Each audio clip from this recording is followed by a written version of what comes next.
Call to order the Administration and Public Works Committee meeting of Monday, October 10th. Recording in progress. Okay, and would you like to call roll, Mr. Stumble? Sure. Councilmember Harris. Present. Councilmember Nusma. Present.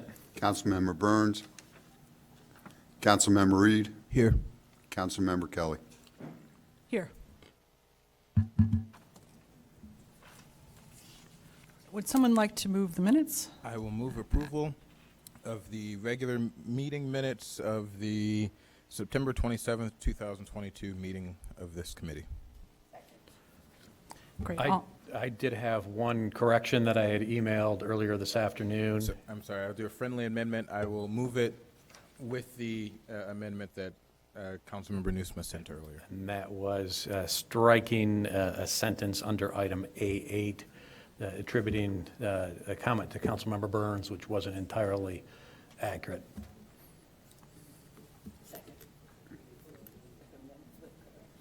All right, all in favor? Aye. Okay, so moved.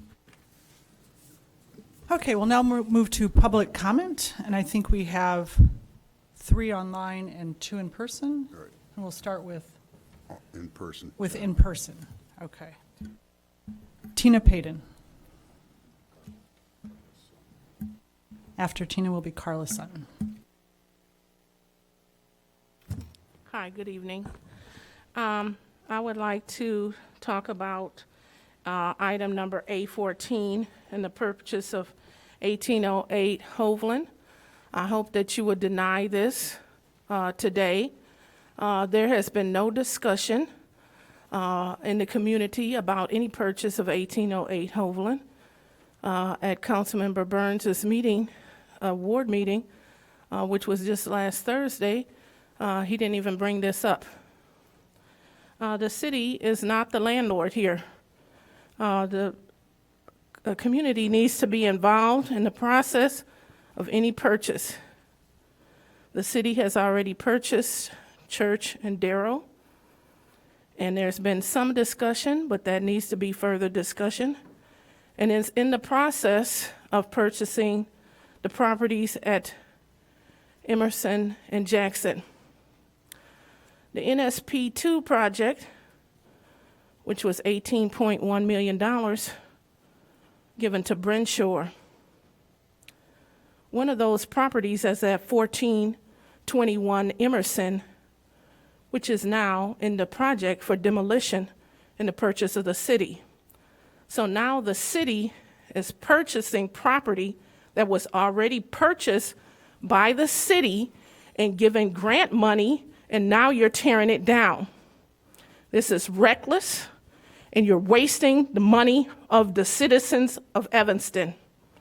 You need to have strict rules against purchasing property by the city. And you do not even have a plan of what you're going to do with the property that you already own. Also, family focus. I'm not sure, but did they just not get $3 million for ARPA funds? Why are you doing $500,000 for a welcome center? And the main sewer line, maybe they need to pay at the Vogue Fabric site.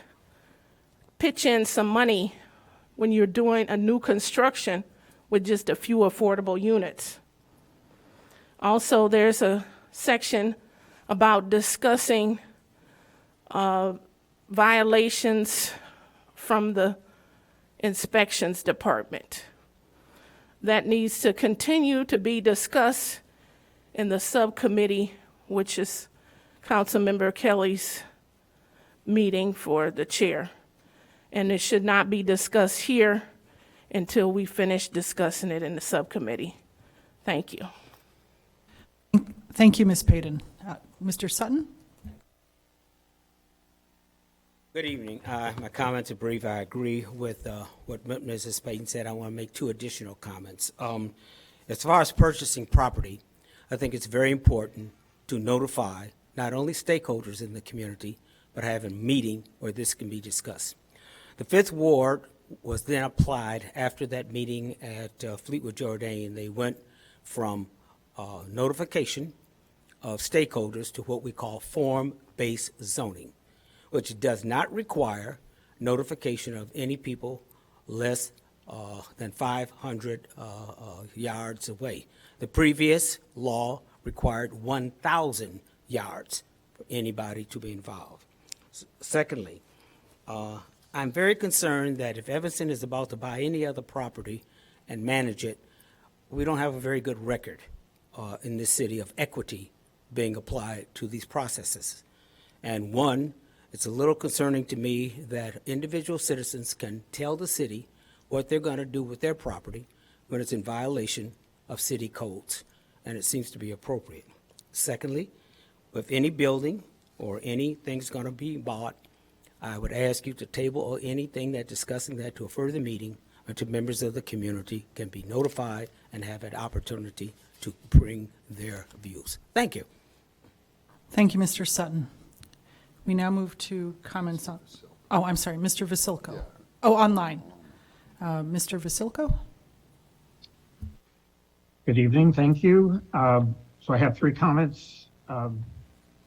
One is regarding A5, which is a change order request of over $750,000 for Boulder contractors. So this is the 3rd change order, which now totals to an increase, totals almost $2 million, which is an increase of almost 20% over their original contract. There's really no backup other than the staff memo. And I guess my comment is, you know, it's really unfortunate that the staff doesn't update the council, because they've really given you no choice to say, here's the bill, pay it. More importantly, or as importantly, I should say, item A12, which is the animal shelter. So I'm confused. This keeps coming up. More things, little things keep getting onto the agenda regarding the animal shelter. But the problem is the council, to my knowledge, has never seen the building design, hasn't seen floor plans. We don't know what the actual construction cost is. So this is kind of just sneaking its way through step by step by step, sort of behind the scenes. Really needs to be this should be tabled until council sees what the design is, what the plans are, what the actual costs are, not the estimated costs. And if the city is going to be, the city citizens are going to be held responsible for over half the cost of this $6.3 million estimate, then they deserve to see this information too.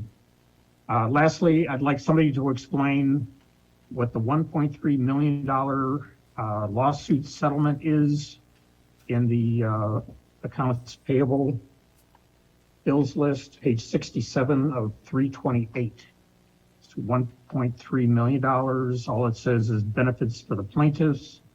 What is that all about? Thank you very much.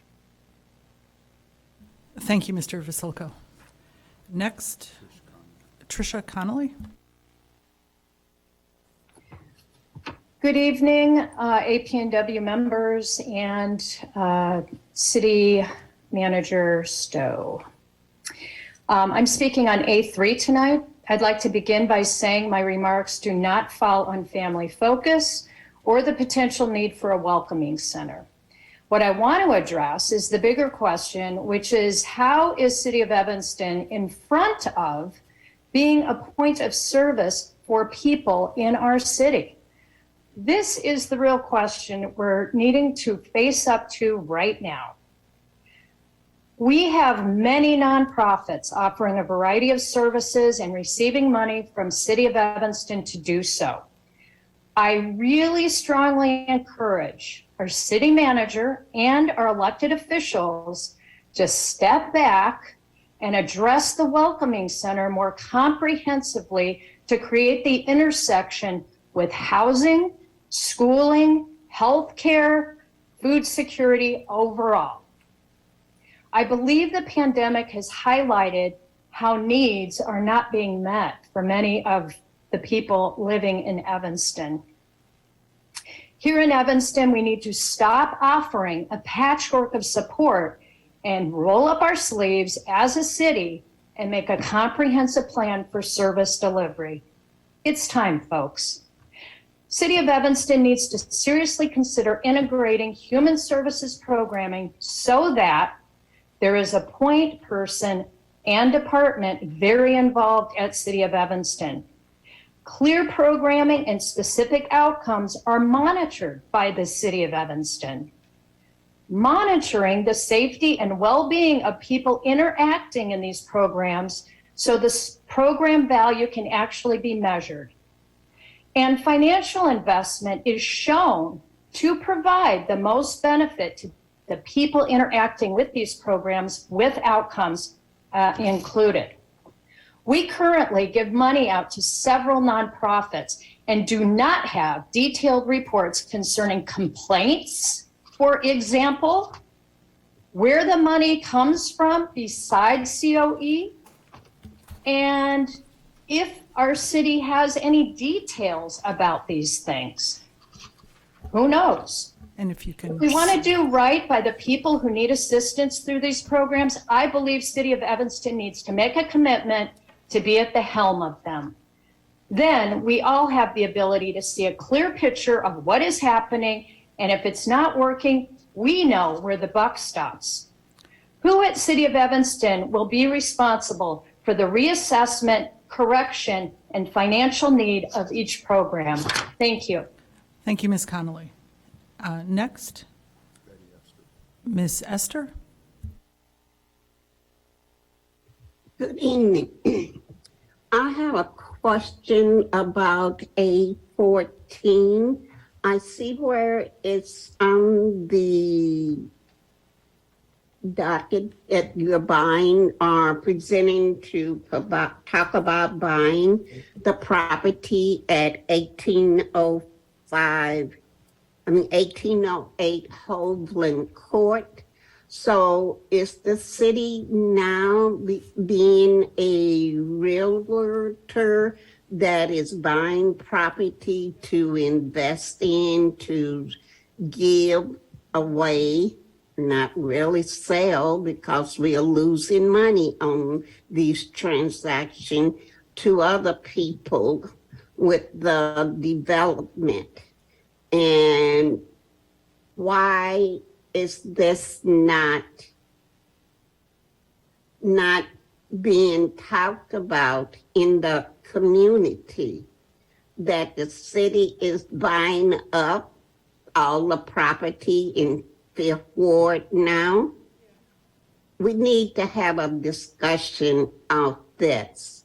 There are young people that might be able to purchase that house and would help maybe from the federal government and the city, and that can repair it and make it livable for their family. So why is the city doing all of these purchase of property in the Fifth Ward without really having a deep conversation with the Fifth Ward resident? Thank you, Ms. I would like to know, and thank you very much. Thank you, Ms. Esther.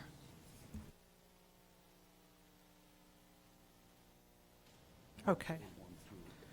Okay, we'll now move to consent agenda. Would anybody like any items removed from the consent agenda? 1 through 8. I'll pull A3, please.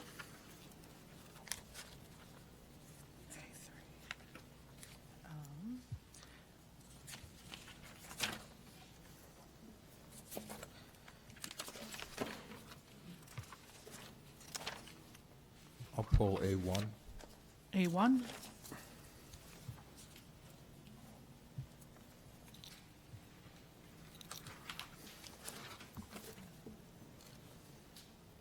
I'll pull A5.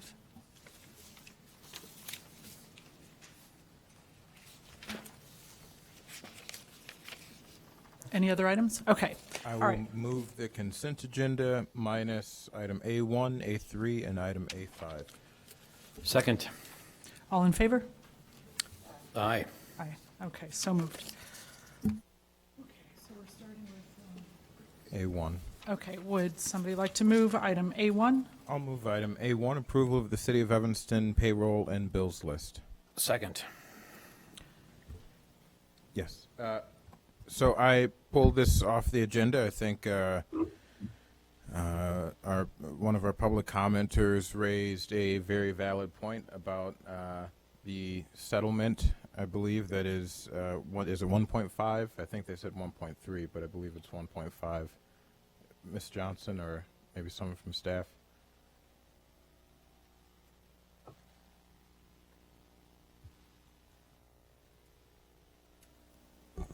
Could you please indicate what your Well, question first, I is? just want to make sure that we're talking about the right dollar amount. So, can someone confirm that it's the public commenter said 1.3? I believe it's 1.5. But this is just the first thing I want to get on the same page about. And then, secondly, I think it's important that we have a, this is one of the largest settlements, and this may be the largest settlement in Evanston's history. I think having a public airing of where we went wrong, I think, is important for us moving forward to avoid settlements like this. So, Ms. Johnson or someone from the law department. Do we have somebody who can speak to this item? I've asked corporate counsel to join us so that he may speak to this item. I can confirm the number if you give me 1 second, though.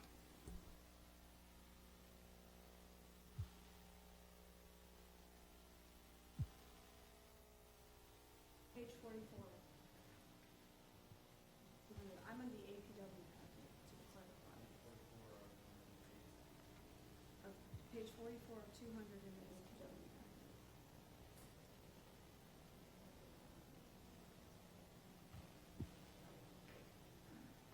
So it's in the insurance fund, so it's fund 605. So that's another question. It's under the insurance fund, and my understanding was that our insurance provider wasn't covering this, and this is coming out of our own funds. Happy to let Nick speak to it, so I think he set it down. Okay. Well, yeah, I'll table this for now. I don't want to, hold us up, and we can continue moving on. We can circle back around to it when we have appropriate staff. So I move to table this to the end of this meeting. All in favor? Aye. Okay, tabled until the end of the meeting, A1. Okay, we next go to item A3, I believe. Madam Chair, I'll move item A3, approval of $500,000 in ARPA funding for Family Focus for Welcoming Center. Second. Okay, it's been moved and seconded. Discussion. Councilmember Nusma. Thank you, Madam Chair. And is there staff here that can speak to this one? I have some questions, just confirming that this $500,000 will be a setup cost, and some questions about the ongoing operational cost and where that money will come from, and if anything will be expected from the city. Good evening, Chair Kelly, members of the APW committee, Deputy City Manager Stoneback, Sarah Flax, Housing Interim Community Development Director. This is a project or a program that will initially be funded by its startup funding from the City of Evanston, which is some of the costs to do the research into what programs and services are most needed in a welcoming center here in Evanston, but then also up to the first year of operating expenses. The state of Illinois funds welcoming centers, and we are actively seeking to expand. We and a number of other organizations are actively seeking to expand funding for welcoming centers because they've been very, it's almost like the robust case management services that we support through our for our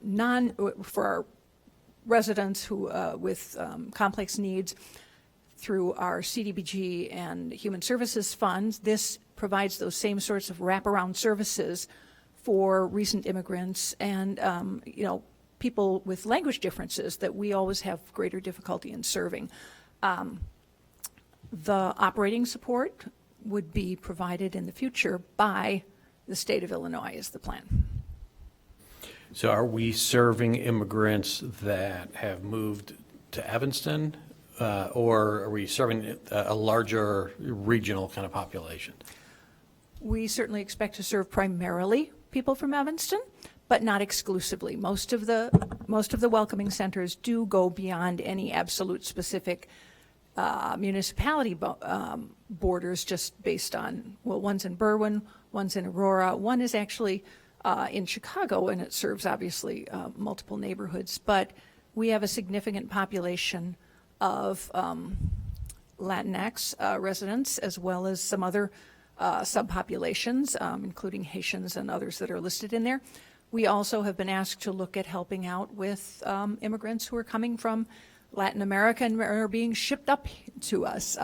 Family Focus successfully runs 3 of these welcoming centers. They are very experienced at it and are, I believe, have been serving or providing welcoming centers since the very start of that program as well. And we have very strong support from our Latinx community. And is this state funding something that we can count on an ongoing basis, or what risk is there that this state funding will fail to materialize at some point? Well, they've been increasing funding for it in past years as they have gotten more providers. So we expect that they are going to be doing that again. We can't guarantee it, but that's certainly something that, as I say, is being presented to them as a get this up and running and be able to serve another. What hypothetically would happen if the state funding did not get renewed at some point? Well, there's a possibility of looking to see if there are other sources. There actually, some of the welcoming centers are funded from one state source, and some of the others they're two state sources. So we would certainly look at both of those sources. But ongoing, the operation would be run by Family Focus. It would not be a City of Evanston. It is not a City of operation. Evanston program. We're not going to take on running that. Right, and I forget what the exact number was. Was it 17 to 19% of Evanston residents were born in another country? So yeah, we certainly have the need in this community. So I'm fully in support. I just wanted to make sure we can continue to fund it. It is like the living room in that we cannot absolutely guarantee that, but we have pretty strong indications that this is something that would be supported. Thanks.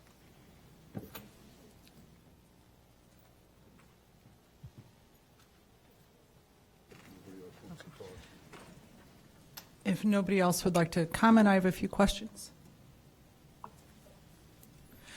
So this would be fully, so we'd be, it's $500,000 that would be given to Family Focus?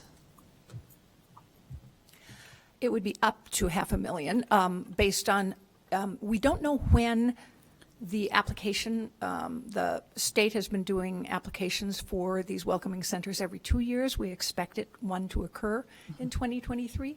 We don't know exactly when. If they get that funding, then we wouldn't use the whole $500,000. Okay.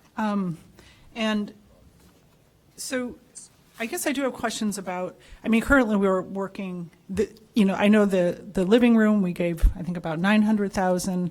I'm not sure when we expect to see that up and running. There are some, right now we have a lot of, I'm fully supportive of welcoming centers for our immigrant population, our migrant population. I am concerned about third party that that currently I think we do. I feel very strongly that we need a coordinated effort for our social outreach network and safety net. And I think we're currently working on that. We have a big meeting on Wednesday to talk about that. I think this really needs to be coordinated. I am concerned that we are spending millions. We've given out a lot of money, but I feel that we really need to organize this in a coordinated way, whether it's in-house or it's third parties. But I would like to see a little more projection on this with regard to if we get the state funding, if we don't receive the Illinois state funding, because it is a large amount of money that we won't have particular oversight over. And again, just like, the living room is a wonderful project in Skokie. I don't know if we'll even see it up and running next year. So I would like to see more projection, 2 paths with Illinois state funding available, and before moving forward. I believe it can be a beautiful project. I might also, I just think we need a very comprehensive strategic plan that's coordinated with all of our outreach. I got to say, it just feels slightly chaotic. Not this particular plan, but all together in Evanston. And I think for the tax dollars, it's really important. And we all know we have a very serious issue with public safety. And I think we're all working very hard right now to try to pull together a more coordinated plan. So I support this, but I would like to see a more detailed layout for 3 to 5 years for $500,000 with state funding and without. What that would look like in terms of how far this would go, how long it would last, where Evanston would it dissolve? If there wasn't state funding, would we be responsible? So that's what I would like to see. So I just came back from a trip, so I haven't had a chance to talk to colleagues, but I would like to hold it with, and ask for more details with a greater projection from 3 to 5 years as we move forward allocating funding and trying to coordinate a more comprehensive and strategic coordinated plan for our city with social safety outreach. Just and as a point of safety net. information, what's happening Wednesday? What meeting is happening? And what A meeting is about being public discussed? safety, a public safety meeting, correct? Can you tell me more? So trying to look at like safety enforcement teams, crisis outreach teams, substance abuse workers, street workers, people that can be out there. Right now, we don't have, and not in a sort of piecemealed way, but to try to look at a coordinated. What I'm finding from talking with directors across the nation, various cities, that the most important thing is that in a city that you have a coordinated plan, that you have it's centralized and organized, and that as much as possible it be in-house if you want to have a very effective plan for outreach. So I'm a little bit concerned about, as much as I love, I've worked It's just very this much. isn't outreach. Well, in it the same is way. outreach in a way. I mean, this is another social, again, I like This it. is I'm more not so knocking, like but a walk-in service for community members who already live here, as opposed to Well, so is the living room. outreach to folks who aren't necessarily well-established in Evanston. So I agree with you that what you're saying is an important discussion that needs to happen. It's not really connected to this. I think this is, Family Focus runs these types of centers already. If there's a critique on one of their other centers and the programs they provide, then that would be understandable. But I think the two are not related. Okay, well, I would like to still see nevertheless projections from 3 to 5 years because it is a large sum of money. I'd like to see how this will play out down the road with state funding or without. And we're not committed to, there's nothing, we're not committed to spending any, we're not even committed obviously to spending this, let alone any money in the future. So I guess that can be answered now. We don't have to, if there's future administrations that decide that they want to spend additional funds to support it, that would be their prerogative, but we don't have to do anything. Absolutely. And so that's going to be the answer in a week is there's nothing committing us to going any further than what we'll do here. Right, but I think there's a question of priorities also, looking at our most important needs right now, and I feel like right now we haven't really identified that in a sound way, and I feel that's very important. We have a lot of very serious needs facing us at our doorstep, and so I would prefer that we try to really understand those, and I believe our city manager Stowe is arranging for a meeting where we're going to discuss that. And I think we should have that. I'm not saying that we wouldn't pass this, and again, I support the concept of a welcoming center, but I do think that we need to really understand and prioritize our needs, what's mostly needed right now, before we allocate such large sums of money. And we can still do it. I just think we haven't yet done that. I know Councilmember Newsma has asked for that since last year. But I think this is very important. It's $500,000. And again, I'm not knocking, I think a welcoming center is a lovely idea, a wonderful idea to support this population or these populations.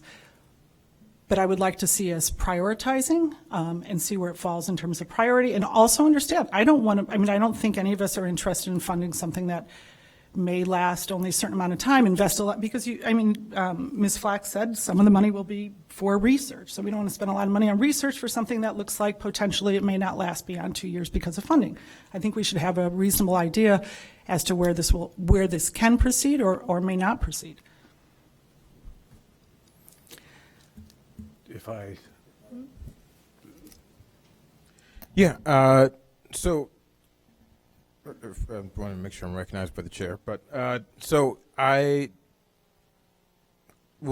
support, your request for information. I don't like the whole pitting it against crime or other things. I mean, I think that, but I do think it is worth getting a deeper level of understanding as to what exactly we're getting with the investment that we're making. It is $500,000 is fairly substantial, and so I would support the tabling. So I don't think you've moved it, but and also before I do that, I want to make sure that from Ms. Flax and whoever else is here that can maybe answer this, if there would be an impact, if this were held off for a week or two, would there be an impact in anything that Family Focus has going on?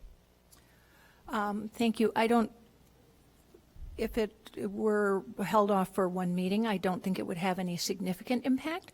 Family Focus is trying to get the center open, because having it open and functioning when you apply for state funding, we don't know exactly when that state funding, the NOFO is going to be released. I do want to point out that this went through significant review. If there would be an impact, if this were held off.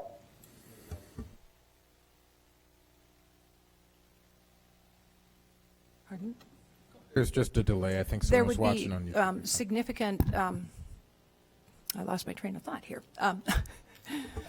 maybe what you were about to say is we've already, in the context Yes, of our ARPA discussion, done some prioritization. In ARPA, it is prioritized, and as you may recall, Latinx community came out in a number of meetings. In addition, the Social Services Committee has reviewed this at 2 of its meetings, and so we can certainly provide additional information, but they do talk about the number of people they expect to serve each year, and that's in line with the funding that we spend, or the funding for other programs of this scope.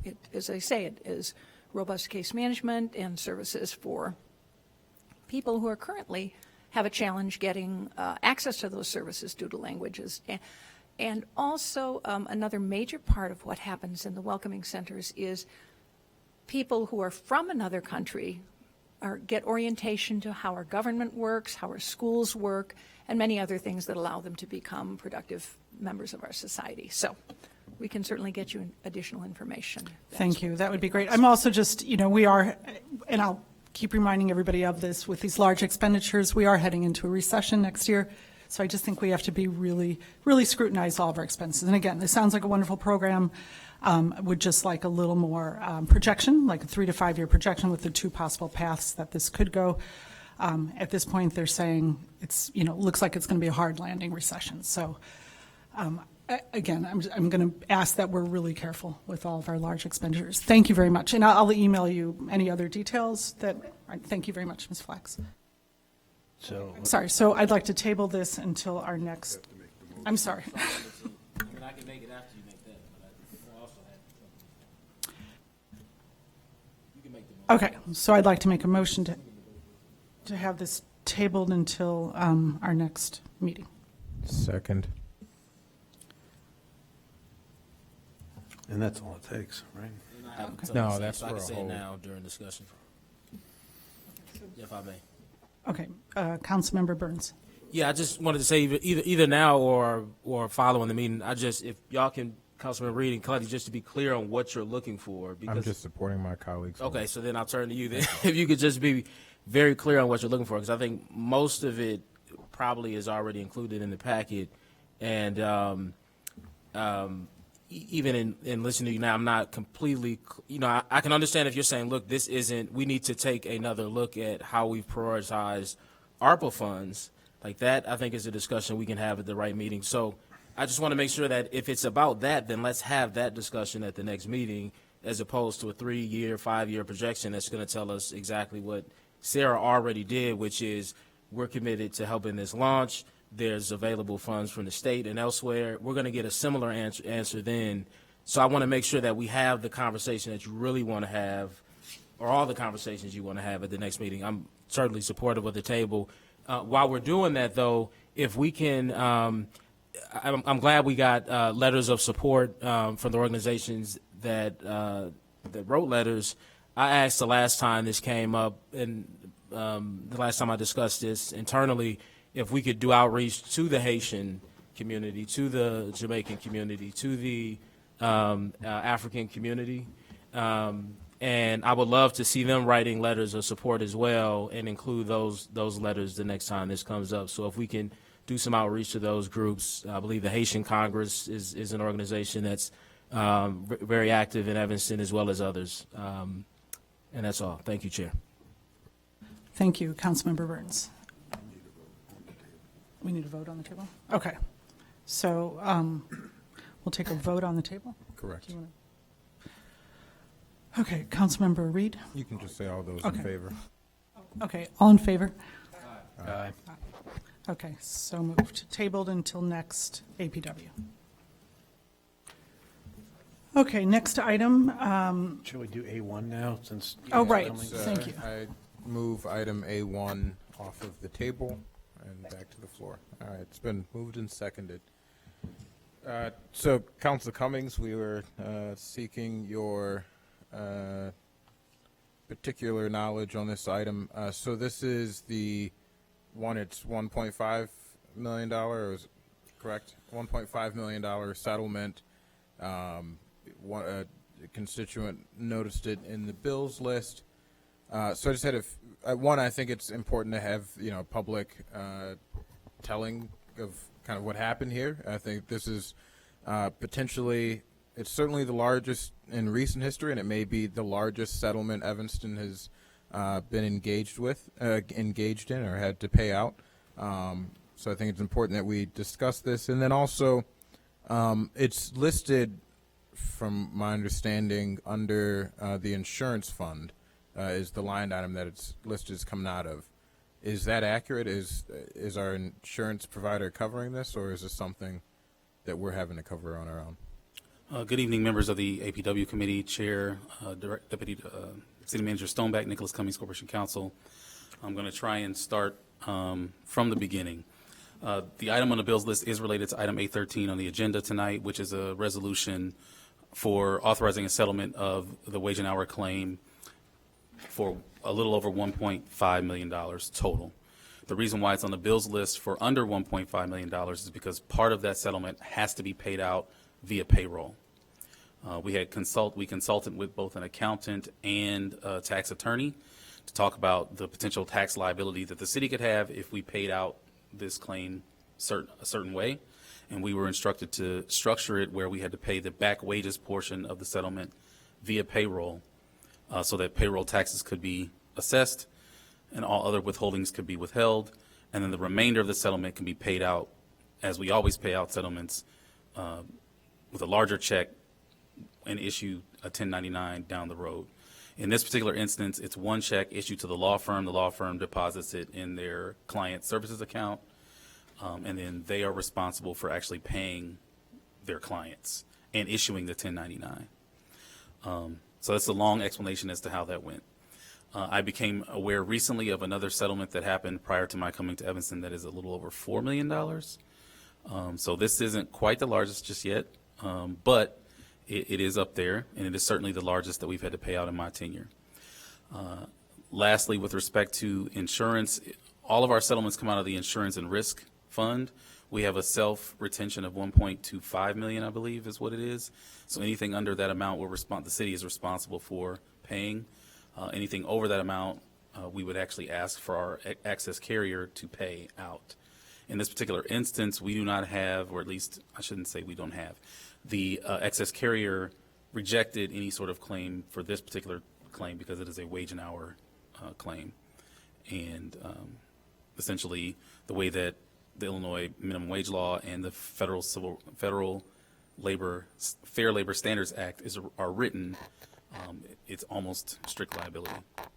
I appreciate that. And maybe this part of the question that I really want answered might be best answered by our city manager. If you're maybe the person to answer it, you can decide between you. But the real thing that I think is important is, a quick summary for the public of why we're paying this out and what steps the city has taken to avoid a settlement this large. I guess not the largest, but maybe the second largest or third largest, certainly the largest in recent history. Sure.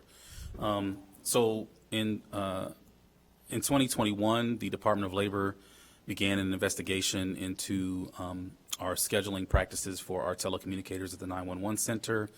It was discovered that those scheduling practices were not in line with the Fair Labor Standards Act, and our telecommunicators their schedule was adjusted. As a result of that investigation, the Department of Labor worked with us to try and resolve the back wages according to what they calculated. Before that could be resolved, the individuals who were affected made contact with council and filed a lawsuit. The laws in play here allow for 3 years of back wages and damages. So that number is as high as it is because it contemplates 3 years of back wages, 3 years of 5% per month per unpaid, and there's also another the third column I can't think of right now, but that it takes into account all three, which is why it's as large as it is, and it encompasses 16 current and former employees of the city of Evanston.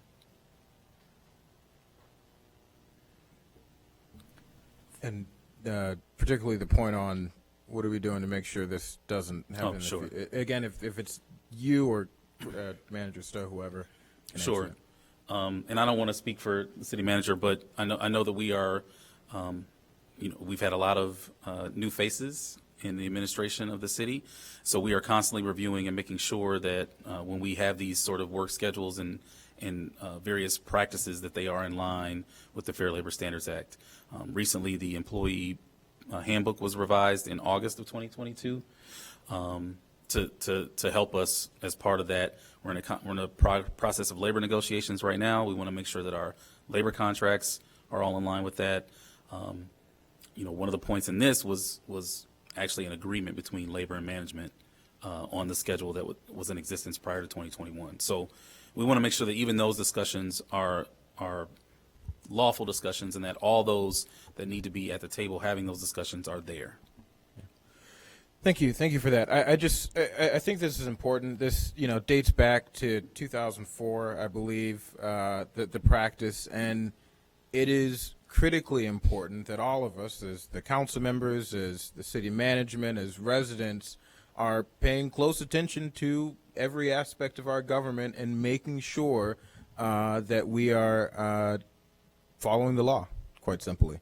Because when we do not, we have to be in a situation that we are now where we have to pay out $1.5 million of taxpayers' hard-earned money that could be going to some other very important city service or need that we cannot fulfill as a result. So I'm glad to hear that we are updating our practices and we are doing things that will hopefully avoid a similar situation in the future. So thank you. Okay. Any other discussion, comments?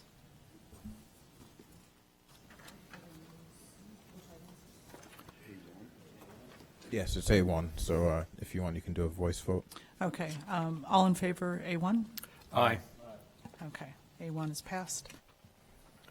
And then, Madam Chair, I'll move item A5.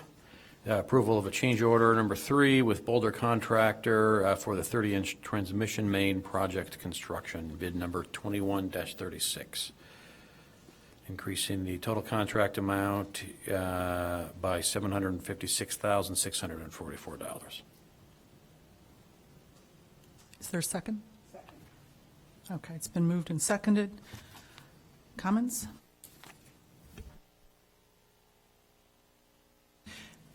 Okay, if there are no questions or comments. So I guess I would like a better understanding. So is that about right, that this has been a 20% overall increase in the contract?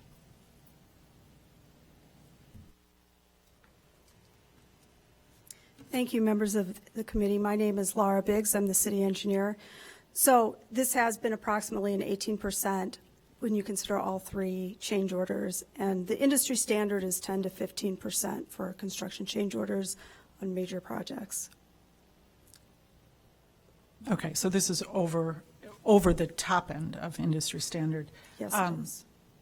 Okay, and is there a way to, can you walk us through, is there a way to avoid this in the future so that we don't end up with such large change orders? So let me say, this is really atypical of city projects. We're typically under 5% for all of our projects, and a lot of that is because we have really good information. Particularly, a lot of our major projects are water main, and we keep pretty good records. There are basically 3 things that have caused all of these change orders. And you see, as you look back through the change orders, there's a lot of recurrent items like Class D patching that appear on every one of them. The first is, for all water main projects, you have to get an IEPA permit. And there are certain standards that the IEPA is looking for when they review water permits, water main projects.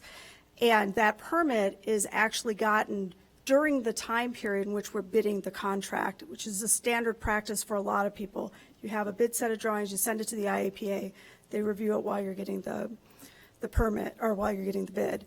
And the IEPA actually requested a number of changes to the contract that are not typical of their comments normally, and so we had to make those during construction. The biggest line item changes in that have to do with changing the storm sewer to water main quality pipe, because we weren't going to have the standard ideal separation between the existing storm sewer and the water main. And so those IEPA changes, as you look across all of the 3 change orders, account for about 20% of the change order value that we normally wouldn't have had. The next thing is unknown conditions that you just can't foresee ahead of time. We're putting a 30-inch water main, which is quite large, into a very congested area of town underground. And so there were a lot more conflicts than we anticipated. Most of those conflicts weren't necessarily things that the city would have kept records of, private services, or we found an underground storage tank that had been abandoned in the middle of the road. Like, there are just things that we wouldn't expect. And so those unforeseen conditions cost us about 35% of the change orders. And then the largest percentage of the change orders actually were due to inaccurate calculations in the quantities. So our consulting engineer makes an estimate of the quantities that are going to be used for each of the items. This type of contract is called a unit price contract, so that the contractor is paid for the actual items installed. But the bid is based on an estimate of those quantities.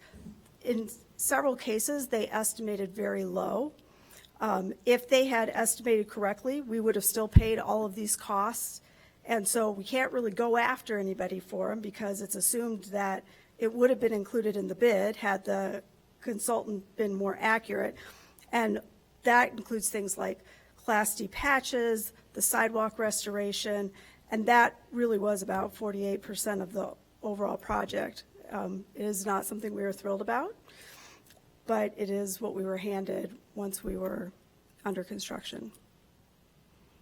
Thank you very much. So, I mean, it's nevertheless, of course, we don't want those inaccuracies, because we'd like to budget. It came to about $2 million, I think, the change orders. So it would be better for the city to be able to appropriately plan the budget, to have a closer to have not had such inaccurate calculations. And the IEPA, it comes in sort of late in the game? I mean, weren't the comments made until, I mean, when does? That's normally when the comments are made, and their comments are pretty typical, water main project to water main project. But in this case, possibly because it's a larger diameter water main, they held us to a higher standard than they typically would a community, including Evanston, that's doing rehab work in a congested area. Normally, the IEPA takes into account that you're not actually touching every utility in the street. This time, they held us to a higher standard. I mean, we're not disputing that it's a good plan. It's just we designed for a typical standard, and they held us to standards we did not expect. Thank you. Councilmember Newsma? Thank you, Madam Chair. So just to clarify, the entire cost of this project is we're paying through an IEPA loan? Yes. So I want to separate. We get a permit on every water main project. But the loan itself is just, we happen to get a loan for this particular project because of the high dollar value of the cost of the project. And so the IEPA is, we are paying for a loan. With these change orders, we have exceeded the amount that we are getting for a loan, but we will go back and request additional loan money. The IEPA generally has looked favorably upon those requests when you have the kind of documentation that we have. So we have high hopes for getting it. Whatever would not be covered by the IEPA would have to be paid for by the water fund. But our loan payments come out of the water fund. Our loan payments come out of the water fund as well. And where does that money in the waterfront fund come from? What I'm getting at is who's on the hook for paying the extra cost? The residents of Evanston are on the hook. The funding that is generated in the water fund that pays for the distribution system is entirely the residents of Evanston, except for some costs which are given to Lincolnwood and Skokie. But they're paying a relatively small portion of this. Do our wholesale water customers pay for any part of this? Only a very, very small portion. Got it. Okay.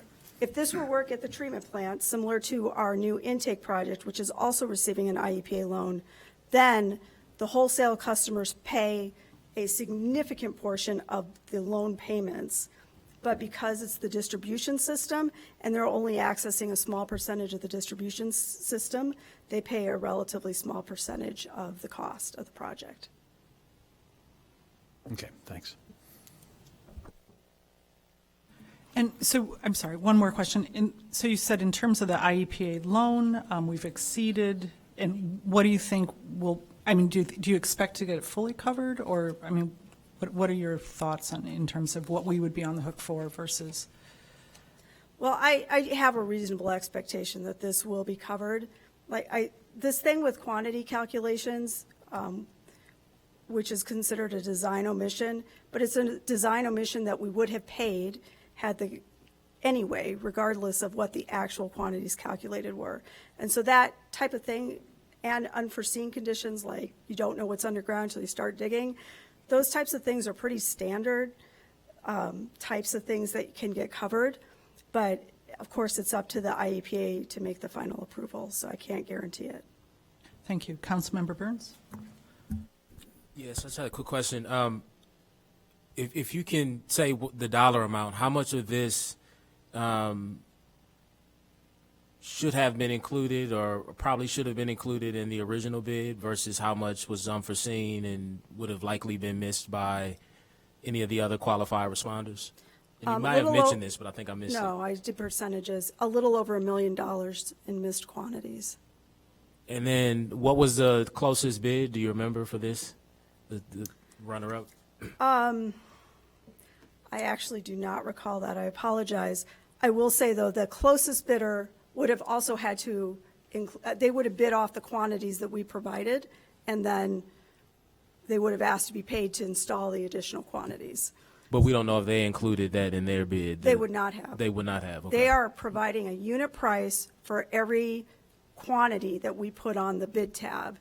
And occasionally, a bidder will notice if there is a miscalculation in the bid tab, but they're not necessarily on the hook to tell us that. And this was a very complex project, so they, you know, it was missed by the bidders, but that doesn't mean we don't have to pay them for installed quantities based on the type of contract that it is.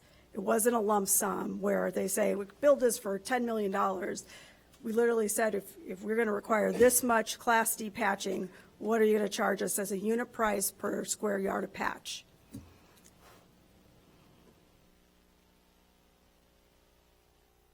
Thank you. Okay, any other questions, comments? Okay, so roll call. Item A5. A5, all in favor? All in favor? Aye. Aye. Okay, A5 passes. We now move to item A10. Okay. Item A10, would someone like to move item A10? Madam Chair, I'll move item A10, which is Resolution 63R22, recognizing the public benefit of the city paying private sewer repair line costs in excess of $15,000. Second, I'll just note the mover of a motion can't speak against it. I unmove my motion. Thank you for pointing that out, Councilmember Reed. I'll move it. I'll move item A10.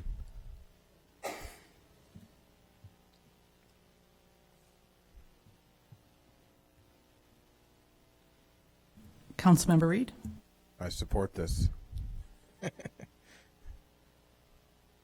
Councilmember Kelly, I think I know you've had discussions with our colleagues. I think we've come to some kind of semblance of an agreement. So I don't know if there are any amendments that need to be made here. If we're happy moving forward with it as is, so I think there is one amendment.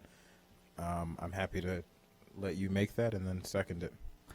Well, so I had tabled this until today because I've been in conversations with both the Chicago Water Management and also with the Chicago. You wanted to table this, Yeah, right? one Okay, more because they today's a weren't- holiday, and so they couldn't come to speak. Both the Chicago Metropolitan Instead of Planning engaging in Council- a discussion now, I'm sorry. I will move to table this until the 24th, right? Exactly. Okay. Okay. All in favor? Aye. Okay, so this is Nay. tabled until the 24th. Thank you. Any abstentions? Any opposition? There's a nay. Oh, okay. But Okay, the so ayes have it. so the ayes we have don't it. count. Yeah, Okay, ayes have it. tabled. I'll move item A11, Resolution 68R22, authorizing the city manager to execute an agreement with, actually, I'll move that we table this also until the 24th. Say it again. Oh, somebody's here. Okay, so then I move Resolution 68R22, authorizing the city manager to execute an agreement with LEAP, with the law enforcement. What is that? What does the AP stand for? Law Enforcement Action Partners. Partnership. Yes, Law Enforcement Action Partners concerning the Reimagining Public Safety Committee and low priority 911 calls. Is there a second? Thank you, guys. Second. Should I jump in now? At one moment. Yes, go ahead. Thank you. No problem. I am Lionel King. I'm with the Law Enforcement Action Partnership. I was wondering, I have a presentation. Is it possible to share my screen? Yes, it should be. Staff should be able to help you in just a second. Okay. Thank you very much. In the meantime, I'll just give you a little bit of You background. should be able to on, click the share your screen button. The green icon. Okay. Let's see here.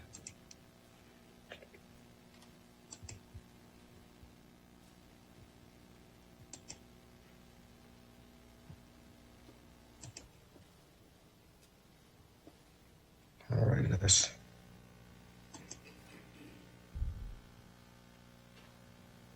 And this is confirmation that we do see your screen. Okay, thank you very much.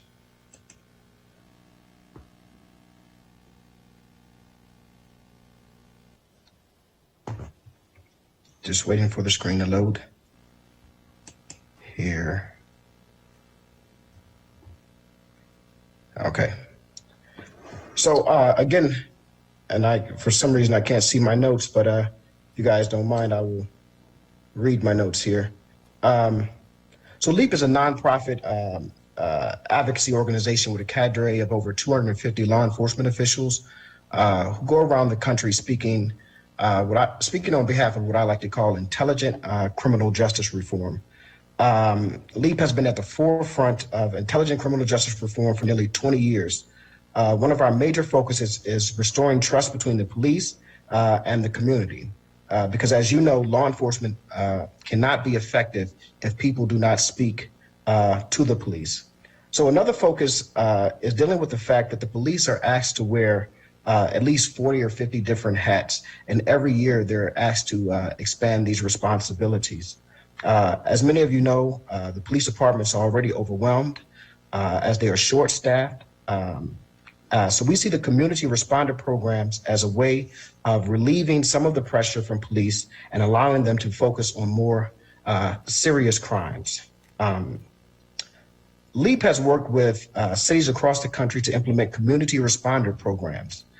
These programs involve sending well-trained, unarmed civilians to handle low-level calls for services, including many mental health, behavioral health calls, and other calls such as wellness, safety checks, unwanted persons, civil matters, escorts, loud music, and trespassing. There are three characteristics that we use to identify community responder programs. First, a community responder program must act as a first responder and not having the team show up once the police have cleared the scene. Secondly, the public can reach the program via 911 and not have to remember some long 10-digit number or hotline number. We know that 911 is the number that most people call when they are in need of service. And thirdly, the community responder team does not include a police officer. If the team includes a police officer, we call that a co-responder team. So this diagram shows how calls are divided between police and community responders. Traditionally, when someone calls 911, if it isn't for fire or medical emergencies, the dispatcher sends the police to the scene, and the police handle the incident. However, in the community responder sequence, the calls are triaged by a call taker based on call type and other information.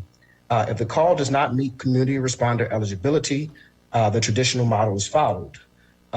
However, if the call does meet community responder eligibility, the call is dispatched to community responders and they resolve the incident. So here are a few cities with community responder programs. Many other cities have some form of expanded response or an alternative response in place, while many others are currently developing these programs. It is important to note that Cahoots in Eugene, Oregon has been around for 30 years. It is like the granddaddy of the programs, and many programs are kind of based off Cahoots. In fact, a chief of police left Eugene and he became, a police officer left Eugene and he became chief in Olympia, Washington. And he was so impressed with the Cahoots model that he actually started the crew in Olympia, and a very similar story took place with Denver Star Team. It's important to note this, that I'm noting this because it is important to realize that police officers and police departments have supported these alternative response programs from the very beginning. So LEAP has already received calls for service data from Evanston and began to compare results to what we have seen in similar cities. These numbers show the ranking of how common these call types in several cities we worked in. For example, check well-being is the second most common reason people call 911 and get a police response in Evanston. It's the fourth in Amherst, the third in Dayton, and the first in Brooklyn Center. Every community is different. And looking at the data allows us to see why the public in Evanston is requesting assistance where there would and where this assistance would be appropriate for community responders. Now, Evanston actually has a leg up because Trilogy's first response alternative crisis team, the FACT team, is already responding to mental health calls that come into their dedicated hotline. I believe that Trilogy was supposed to expand to 24/7 in September, and with good publicity, Trilogy will start receiving some of the check well-being calls, which are currently the city's #2 call type. Unfortunately, under the current system, Trilogy isn't getting forwarded any 911 calls. If the public calls 911 for a well-being check, they are still getting a police response, and Trilogy isn't handling any of these other call types that many community responder programs around the country are handling. So what exactly does LEAP do? LEAP provides expert advice to assist cities as they explore, conceptualize, and implement community responder programs. In phase 1, the needs assessment, LEAP conducts qualitative and quantitative examinations of 911 call narrative data to determine which call type and the percentage of calls that would likely be eligible for community responders.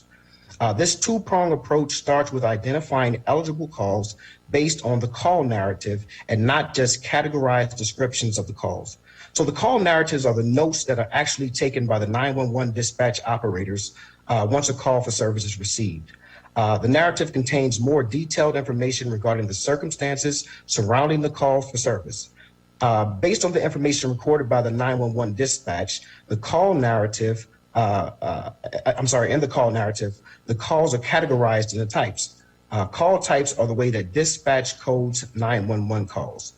These categories are often broad and often don't capture the essence of the call for service. For example, in Atlanta, we analyzed calls for service data in Atlanta, and many of the calls were labeled or categorized as fight in progress, which would imply that there was a physical altercation taking place.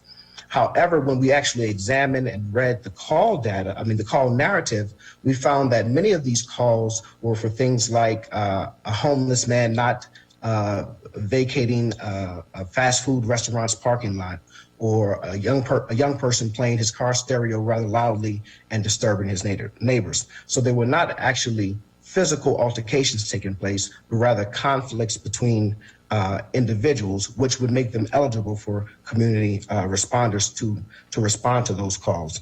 So this is why LEAP finds it imperative to conduct call narrative analysis.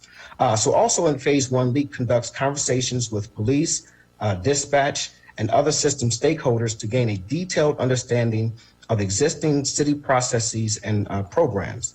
LEAP has created a repository of data on community responder programs, including the way programs are designed, the type of responders, the budgets, the cost savings, the type of calls responders handle, hours of operation, chain of command, including which departments the programs are housed, and the type of training responders receive. In phase 2, LEAP works with community members and stakeholders to help them make informed decisions about program design. LEAP will provide detailed information via meeting agendas to cover topics such as call types, 911 dispatch process, hours, budget, referral services, and timeline. Also, LEAP will engage police and dispatch to ensure that their voices are heard throughout the entire process. LEAP will address the concerns of safety from the perspective of the police, and we have an in-house lawyer, Lisa, who is able to address the concerns of liability from a legal perspective. Based on this community-led process, LEAP provides an in-depth, detailed, bespoke preliminary report that outlines the structure of a program, including the number of responders, the type of responders, responder qualifications, the types of training, possible training organizations, hours of operation, budget, and program placement. This report becomes the blueprint for implementation. In fact, in Amherst, we work with the city of Amherst to develop their alternative response team, and it's called CREST. And the program manager calls the report that we provided the Bible of his program. Once the city has committed to implementing a community responder model, a hired program manager, in phase 3, LEAP continues to provide advice and guidance to assist the program manager in understanding the recommendations all the way through launch. So LEAP will work with community stakeholders, including police, dispatch, and Trilogy to understand current city dynamics and keep stakeholders involved and informed throughout the process. LEAP will also work with the Reimagining Public Safety Committee on the expanded response programs to ensure that the development is a community-led and designed process. LEAP will use this information gathered from community stakeholders and our repository of information on programs across the country to formulate a detailed needs assessment specifically designed for Evanston. Community-led design in Evanston. In other communities, city officials often ask the community, do you want a program? Once the community says yes, they kind of go in a back room and they come out a few months later with a program and just present it to the people. We want the community and city stakeholders to be in the driver's seat, making informed decisions on meaningful aspects of the program so that it can be truly tailored to Evanston. So in the second phase of the scope, LEAP will act as project management team, organizing agendas, meeting with working group chairs, presenting key content, manage the timeline, correspond with stakeholders, and shape community-led recommendations into implementable action steps. LEAP will also provide ongoing advice when necessary to assist in the successful implementation of this community-led design project until it sees its final stages. Thank you. Thank you very much. Councilmember Burns? Yes, so I just wanted to give a little bit of background on this. Everyone up here knows that one of the mayor's first action, I think the mayor's first action was to create the Reimagining Public Safety Committee, and this agenda item that you see today was really born out of that committee. So the Reimagining Committee is a group of both elected officials, elected council members, but also community members who have dedicated a significant amount of hours towards meeting on a regular basis to come up with recommendations ultimately that would impact our budget. We have 3 working groups. One of the working groups I chair was just considering rethinking the organizational structure of our police department. The kind of driving question that formed our working group is, if we did not have a police department and we're building something from scratch, how would we go about it? And early on in our discussion, we came across the city, Brooklyn Center, Minnesota. Brooklyn Center, Minnesota partners with LEAP as well as Fuse and some other organizations to advance their work. And so this is, I was talking to Councilmember Kelly about this. This has not been haphazardly considered. We've been meeting for several months about this at the committee level and the working group level. And this is really the culmination of months and months of diligent research about what we need here in Evanston. You heard Lionel mention Trilogy, because Trilogy has met with LEAP on multiple occasions, because I wanted, from the very start, I wanted to make sure that they were locked in and in sync, seeing as how there's similar service, the service that Trilogy provides could overlap with what LEAP has successfully built in other jurisdictions. And I think we found out pretty quickly that because the scope of Trilogy's work really narrowly focuses on those in mental health crisis, it does not overlap, and that we still have a significant amount of other calls that we could forward that don't need a police response, that we can send, as Lionel said, credible messengers to respond to. I also thought LEAP would make a really good partner, seeing as how they not only are made up of community members at large, but also former prosecutors, judges, police chiefs, and law enforcement officers. They give us the credibility I think we need to not only have this discussion in the community, which is paramount, but to also bring our law enforcement officers in the discussion, which is really important.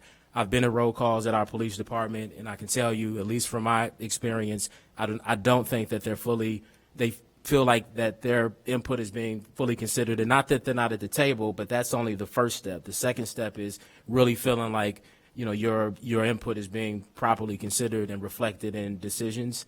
And so I think we still have some work to do there. And I think LEAP has that credibility to convene those meetings and to help us move the needle there.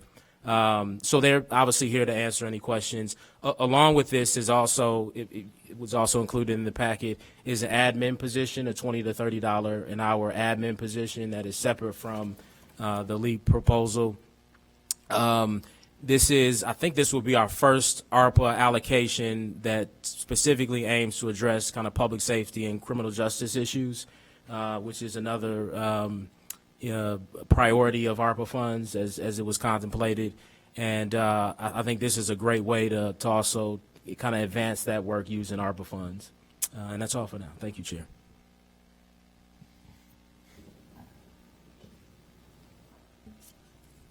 Thank you. Councilmember Reed?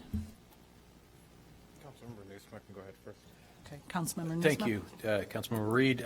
Just a couple of questions about process to clarify. So this concept, Councilmember Burns has acknowledged, was born out of the Reimagining Public Safety Committee. So it comes to us having been endorsed or recommended formally by that committee? I don't think formally endorsed, but we've had certainly out of our working group, this comes supported and endorsed, and Mayor Biss and others have been a part of this discussion. This started off as, it's always been LEAP, but it also started off as a FUSE discussion, which city staff and the mayor have been a part of all those meetings and discussions that we've had. And, we've kind of dropped FUSE, changed it into an internal admin position, and then LEAP has never changed. It's always been a partnership with LEAP. So from the Reimagining Public Safety Committee, it then went to Human Services? Well, that's what's confusing me too, is I feel like this was already voted out of Human Services Committee and was really supposed to appear at council. I think it's here because of the contract, I guess. All contracts go here. Maybe Dave can speak to that better than I can. But I feel like something was passed out of committee. I thought this was actually going to appear at council, but I think maybe it's because it's a contract is why it's here. And it did pass out, the LEAP contract did pass out Human Services, and I have to defer. I'm not sure why it's at APW. Why it's here. Okay. Well, there we are. I apologize for the. So maybe we shouldn't be discussing this. It's not in order because I was pretty sure this passed out at a committee already, but Lionel was here. So someone has probably already asked, what is the position of Evanston Police Department leadership on this? I know you asked that through email, and I think their response was, if you remember, I can't remember. Does not have a concern with the proposed scope of work. Yeah, okay.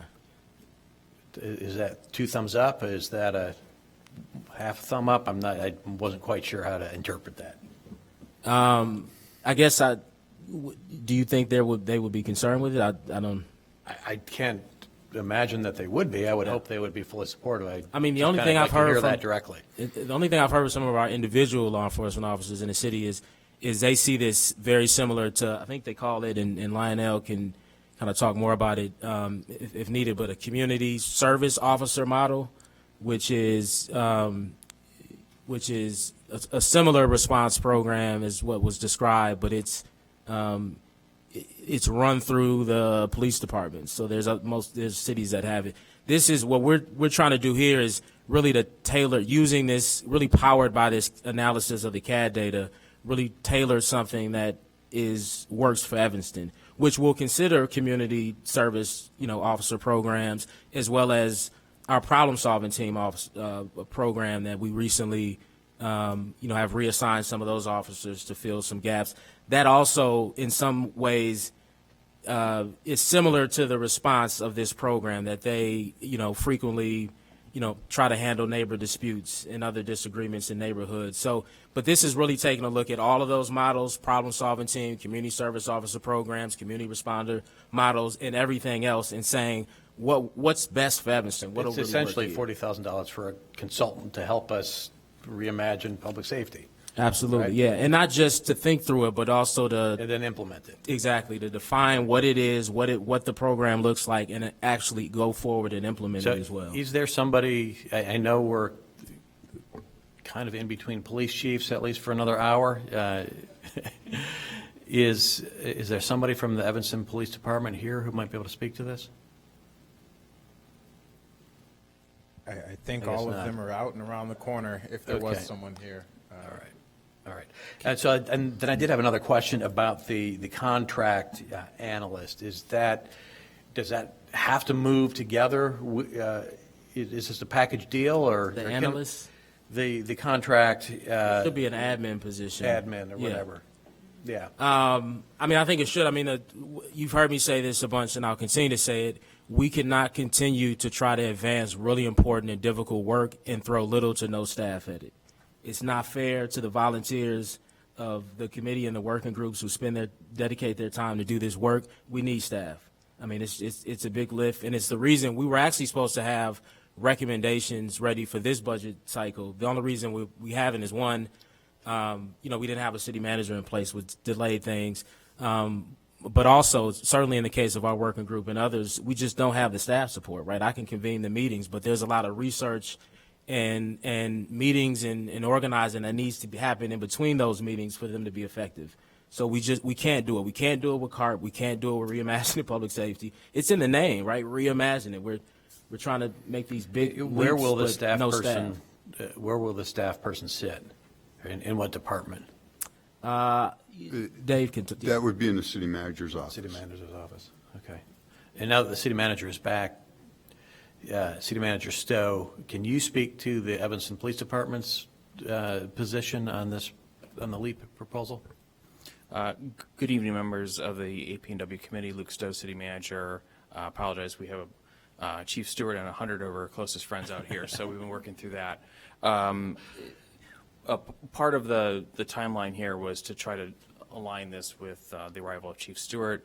Chief Stewart is a supporter of the Reimagining initiative, including she actually serves on a statewide committee, which is very closely aligned with the goals of the Reimagining Committee. Can I comment? I also just wanted to quickly add, so LEAP also, before we went forward with this contract, we have the city already has a separate agreement with LEAP that allows them to review our CAD data. So we established that partnership first. So there's a formal partnership and agreement with the city of already for them to analyze this important data to help drive this work forward. And so LEAP has been in touch with Chief Eddington and with our law department, and so there is a formal kind of collaboration in that way. Great, thanks. I'd like to just make a comment. Again, it sounds like a wonderful program. I think we have so much expertise right here among our staff and in our community, and although this does sound fabulous, we are having a meeting to discuss public safety and reimagining public safety throughout our business districts on Wednesday, and we've been working on this, and and we're also working in conjunction with, we have the director of the Department of Public Health from Denver with the STAR program, which is a fabulous program that really modeled itself after the CAHOOTS program in Eugene, cities that are willing to work with us. The most important thing, again, that we're learning is that this should be community-based, and I think we have community right here to develop the programs that we need, and that we don't really need consultants. I think you have an amazing reimagining, and I think we're all waiting very anxiously for, to Councilmember Newsom's point, recommendations that are coming directly out of the Reimagining Public Safety, the large committee. And what I'm hearing is that this wasn't exactly voted on and endorsed to move forward. That's what I would like to see. That would have been, that would be great if this was something that the whole Reimagining Committee had decided, had vetted. And again, no doubts that this isn't a great organization, but I think that's what I would like to hear at this point, that the Reimagining Committee is coming forward with this. At this point, again, I'm going to ask that because there's so much overlapping, and when we're looking at, like street enforcement teams or the community service officers, these are in-house civilian officers, and it's so important. Again, in what I'm hearing out of Denver is that they're being pushed to bring everything in-house, and the most important thing from the Director of Public Safety, he said, is that they're really streamlining it so that it's centralized and coordinated. And I don't think we should move forward on this yet. We're just about to welcome in our new police chief. I think this needs to be discussed more. I think we should wait until we have one or two more of our meetings to try to develop a more coordinated plan around public safety, including crisis outreach, including street enforcement teams. I don't know that we need a third party. to consult with. I think that we have cities that are willing to work directly with us. So I would just, and I'm not going to say no to this, but I would just like us to hold on this. I would like to motion to hold this until. So this is already at council, so that it wasn't even supposed to be here. And then secondly, I mean, I would welcome you to join the discussion we've been having around this issue for several months now. I think really your most recent effort is kind of pulled away from the work that we've been doing on this already. And I invite you to that discussion so that you can participate. Yeah, I think there are two separate but very overlapping discussions happening that we need to take a minute and try and get on the same page, for sure. But so are we saying like this should not be on our agenda tonight? Yes. This was already voted out of Human Services. Yeah. So if that's the case, then. But it was noticed on this agenda. Can we really just remove it now? Or is there any vote to take? I mean, I'm just saying it was, I voted out of a committee. I would like to table this. I would like to table until our next meeting, until we have more time and input to look at how this overlaps with other efforts. Councilmember Reed. Yeah, thank you. I'm glad I waited a second to speak. So I sit on all three of the working groups of the Reimagining Public Safety Committee, including the working group that is chaired by Councilmember Burns. It's been a little bit since any of those committees have met, but this has been in the process for quite some time. And as Councilmember Burns noted, many stakeholders have been involved. The police department has been involved with this process. Mayor Biss has been involved with it. The working group that is looking to reimagine public safety has been involved. And I think this is I understand the parallels that, you're referring to, Councilmember Kelly, regarding the, public safety conversation that's going to happen, regarding our business districts. But this is a much larger conversation. And this, sitting on that committee and sitting on all three of those working groups, I very deeply understand how this work, which is, I think, critical to this body and which all of us really care about, is not receiving the support that it needs.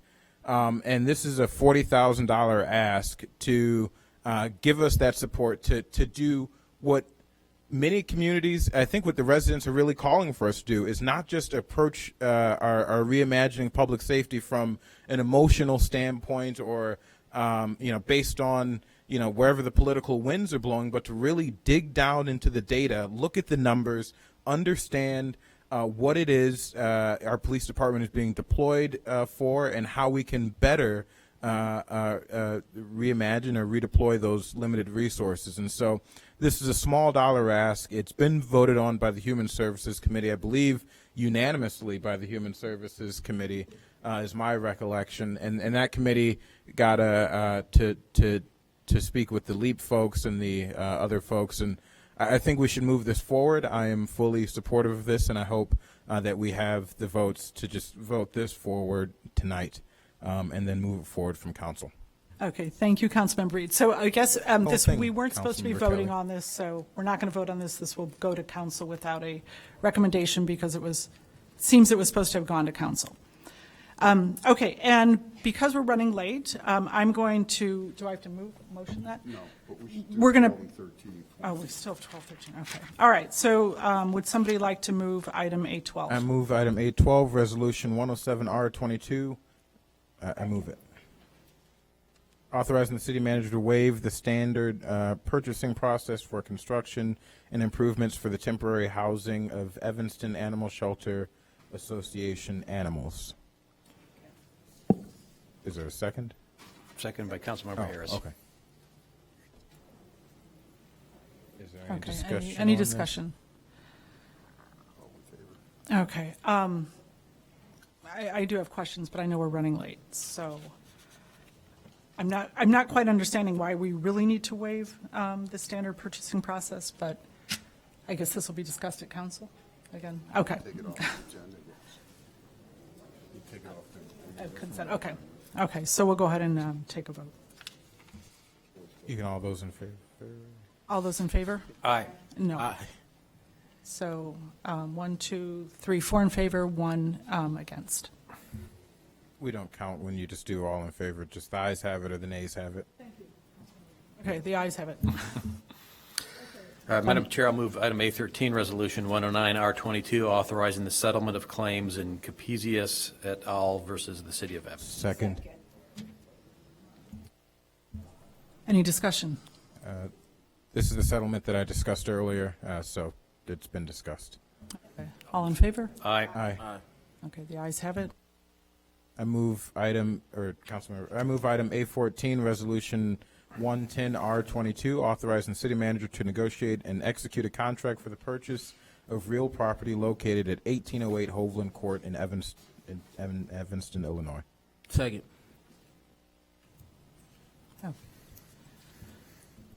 Councilmember Burns? I think I talked to everybody here about this, if you recall.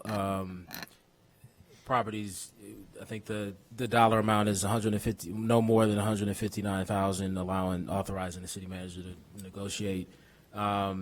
This is, in speaking with SEPA, they are willing to, if we were to gift this to them, SEPA being Community Partners for Affordable Housing, they would be willing to put in what they estimate about $150,000 to improve the property, to get it move-in ready, and then the property will go into their land trust.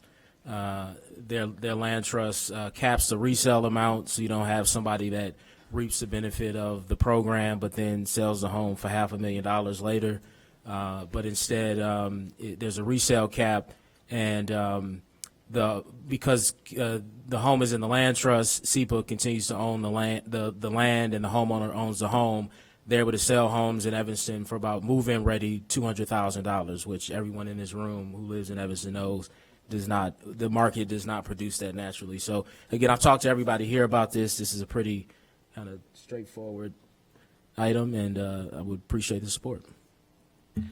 Councilmember Newsma? I will support it with the acknowledgement that this is kind of an opportunistic acquisition. I think it's the right opportunity. We're acting quickly when the need or when the opportunity presented itself. What would make me even happier is if we had an overriding strategy and staff and funding to allow us to approach this kind of acquisition more strategically. But that's a discussion for another evening. And just as a quick response to that, one of the few referrals that I had, and I'm happy about this, kind of has turned itself into the city hiring a full-time senior housing planner, which I'm ecstatic about. Staff has told me that instead of that, they wanted to hold off from developing the plan that you just mentioned that we all want until we have that senior housing planner in place. But in the meantime, when opportunities like this come up, I think we need to take advantage of them. Agree. Okay, and any other questions or comments? So it would be nice also, I think one of the public comments about having rules, so this will happen, I'm sure, from time to time where we have to move on something in order to get the price, and I know you're concerned for the city to have site control over something that we can purchase for a reasonable price. But it would be nice to have some rules around that. I think people do feel a little bit that it wasn't brought up, I guess, at your ward meeting. Is that correct? And so I know for land trust, it can be for rent. And it can also, okay, yeah, it's just a few more questions. So land trust can be for rent or for home ownership. And you're saying that this would be for home ownership? Has that been determined? Again, ultimately it will be this body that determines what we do with the property. What I'm saying is that SEPA, the executive director at SEPA he sent his contract to the property at my request because there was a fire at the property, just to make sure that structurally that it was sound, that this was a good investment for the city and for SEPA. And they determined that it was, and that if we were to gift them the property, that they would put it in a land trust, put in the money needed to restore it, and sell it for about $200,000. The mortgage on it typically is about $1,200 a month. So again, something that the market would not naturally create in Evanston. And so, but it's up to us to determine if we want to go with SEPA or some other affordable housing developer. SEPA is a known kind of partner in Evanston, affordable housing developer and property manager that we work with, and they have the only land trust in the area. So if we wanted in a land trust, then I think it would make sense to work with SEPA. Thank you. Yeah, I just think that sounds great. So the idea is then it would be for home ownership, for affordable, not for rent. Correct. Yeah. Not for rent. And Correct. They would be rehabbing the house. Correct. Okay. And then in terms of, so any profit made from this would go to SEPA, not back to the city, to our affordable housing fund. Correct, yeah, if we gifted it to them, they would own it, manage it, and this is very similar to, if you've heard of the geometry and construction program through the high school. I mean, SEPA is the land trust that those homes go into. So this is a well-developed and known process. I think SEPA program. does. What we're approving tonight is just the acquisition of the property. Just the acquisition, We'll have a and then separate it's- discussion about the Absolutely. disposition. Right, I understand. I'm just saying that I think that residents, going forward, it would be great if we did have a strategic plan and could understand some rules so that there is Definitely community input ahead of time. We're spending money. We don't know really which direction that's going to go on council. And so I understand residents' concern that we really don't know in the end which way this is going to go. We're spending money on it. So Definitely a I think plan that to it would get, be good to have. as I said, it was we could start working on the plan tomorrow. So it was up to me. I think what I heard loud and clear from staff is that they would like this senior housing person to be in place. I do want to talk a little bit about the community part. Is whether you look at no matter what plan you look at, whether it's for this area or other areas, it's the same thing. People have said loud and clear that we need affordable housing in Evanston, both rentals but also for sale units, period. That is the mandate that I'm going off of. And I don't know how many times that I need to ask many of the folks out here, if that is the mandate, for them to tell me, yes, that's the mandate, make it happen, for us to make it happen. So everything that I do in terms of the real estate opportunities that I will recommend to this body is based off that mandate. And if the mandate changes, I'm sure the public will let me know, but I don't think it's changed. Right. I think there's affordable housing and there's affordable housing. And I think, like Ms. Esther spoke to some other ways of providing it. So it's not, nobody here is speaking against affordable housing. And I I like the idea of the city. Ms. having Esther site always control. brings up community partners for affordable housing, who we would work with to make this happen. Right. I just think it would be helpful for the community going forward. I'm supportive of this, but I just think going forward, if we did develop a strategy around purchasing of homes Absolutely. when they're We will. affordable. Thank you. Okay, so all in favor? Aye. Aye. Okay, the ayes have it. All opposed, any abstentions? All opposed, thank you. Okay, all right, so next item. I would like to move, if there's support here, if Councilmember Burns is okay, to table item D1 and D2 till our next meeting. I will second that. Okay, all in favor of tabling D1 and D2? Aye. Aye, okay, the ayes have it. No And further business before us? no further business, meeting